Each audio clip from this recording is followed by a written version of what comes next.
Good afternoon दोस्तों, science and GK group में आज आपका फिर से स्वागत है। 27 अगस्त 2020 का करंट जीके इस प्रकार से है। पहला प्रश्न है दोस्तों, राष्ट्रीय शिक्षा नीति को लागू करने वाला पहला राज्य कौन सा है? तो दोस्तों कर्नाटक। राष्ट्रीय शिक्षा नीति को लागू करने वाला पहला राज्य कर्नाटक है। दूसरा प्रश्न है दोस्तों, हाल ही में परिसीमन आयोग के नए कार्यालय भवन का उद्घाटन कहाँ किया गया है? तो दोस्तों परिसीमन आयोग का नए कार्यालय का भवन नई दिल्ली में उद्घाटन किया गया है। दोस्तों नए परिसीमन आयोग के अध्यक्ष रंजना प्रसाद देसाई को बनाया गया है।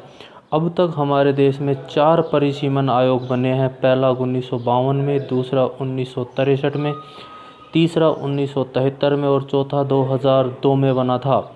दोस्तों परिसीमन जो है वो निर्वाचन क्षेत्र की सीमाओं को तय करने की प्रक्रिया है। तीसरा प्रश्न है दोस्तों, टाटा समूह द्वारा अगले वर्ष की शुरुआत तक एक ऐप लॉन्च किया जाएगा। उस ऐप का क्या नाम है? तो दोस्तों उस ऐप का नाम है सुपर ऐप। तो टाटा समूह द्वारा सुपर ऐप लॉन्च किया जाएगा। चौथा प्रश्न है दोस्तों, WHO वर्ल्ड हेल्थ ऑर्गेनाइजेशन ने हाल ही में अफ्रीका महाद्वीप को किस रोग से मुक्त घोषित किया है? तो दोस्तों पोलियो से। WHO ने अफ्रीका महाद्वीप को पोलियो से मुक्त किया है।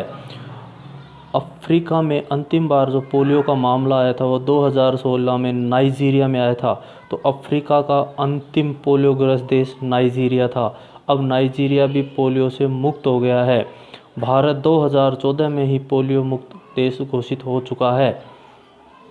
अगला प्रश्न है दोस्तों, अफ्रीका को पोलियो वायरस से मुक्त घोषित किए जाने के बाद केवल अब विश्व के कितने ऐसे देश हैं जहां पर पोलियो वायरस सक्रिय है?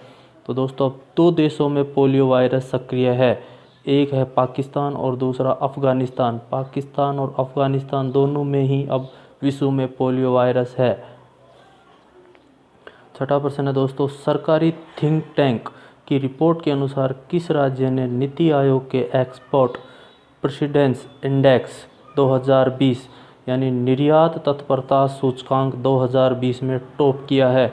तो दोस्तों गुजरात ने निर्यात तत्परता सूचकांक 2020 में टॉप किया है।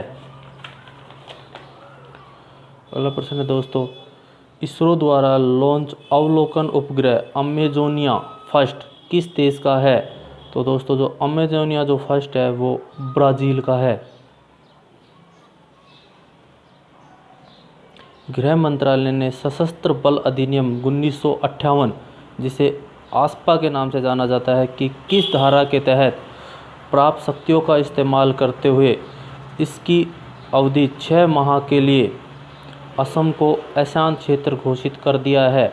तो दोस्तों धारा 3 के तहत आसाम में आस्पा 6 माह के लिए बढ़ा दिया गया है। किस देश के द्वारा हाल ही में शगुन गिफ्ट एंड इंश्योरेंस पॉलिसी शुरू की गई है? तो दोस्तों SBI जनरल इंश्योरेंस के द्वारा हाल ही में शगुन गिफ्ट एंड इंश्योरेंस पॉलिसी शुरू की गई है। अगला प्रश्न है दोस्तों, इंग्लैंड के दिग्गज तेज गेंदबाज जो अंतर्राष्ट्रीय टेस्ट क्रिकेट में 600 विकेट लेने वाले पहले गेंदबाज बन गए हैं? तो दोस्तों इंग्लैंड के जेम्स एंडरसन 600 विकेट लेने वाले पहले तेज गेंदबाज बन गए हैं। प्रश्न है दोस्तों, भारतीय रिजर्व बैंक ने वर्ष 2020-21 के लिए देश की वृद्धि दर शून्य से कितने प्रतिशत नीचे रहने का अनुमान व्यक्त किया है?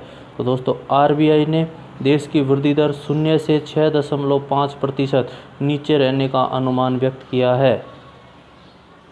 हाल ही में पारित राजस्थान महामारी विधेयक 2020 विधानसभा में किसने प्रस्तुत किया?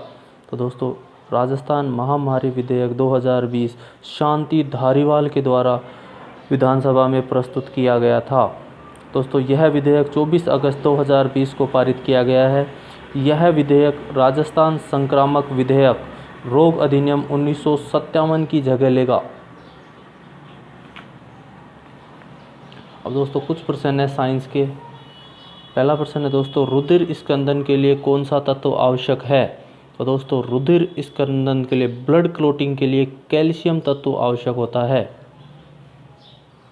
दूसरा है दोस्तों, मानव शरीर में गुणसूत्र क्रोमोसोम की संख्या कितनी होती है? तो दोस्तों मानव शरीर में गुणसूत्रों की संख्या 46 होती है, यानी 23 जोड़े। अगला प्रश्न है दोस्तों, एलिसा जांच किस रोग की पहचान करती है? तो दोस्तों एड्स के लिए एलिसा टेस्ट किया जाता है। तो एलिसा जांच एड्स के लिए होती है। दोस्तों आज का हमारे प्रश्न है, राजीव गांधी खेल रत्न पुरस्कार 2020 के लिए कितने खिलाड़ियों को चुना गया है? ए 4, बी 3, सी 5, डी 2। अगला प्रश्न है दोस्तों, किसने कोविड-19 से जुड़ा दी कोरोना फाइटर गेम लॉन्च किया है? ए संतोष गंगवार, बी अर्जुन मुंडा, सी नरेंद्र मोदी, डी डॉक्टर हर्षवर्धन। दोस्तों इनका आंसर आप कमेंट बॉक्स में अवश्य करें। दोस्तों कल का हमारा एक प्रश्न था, राष्ट्रीय राजमार्गों पर वृक्षारोपण की निगरानी के लिए कौन सा मोबाइल ऐप लॉन्च किया गया है?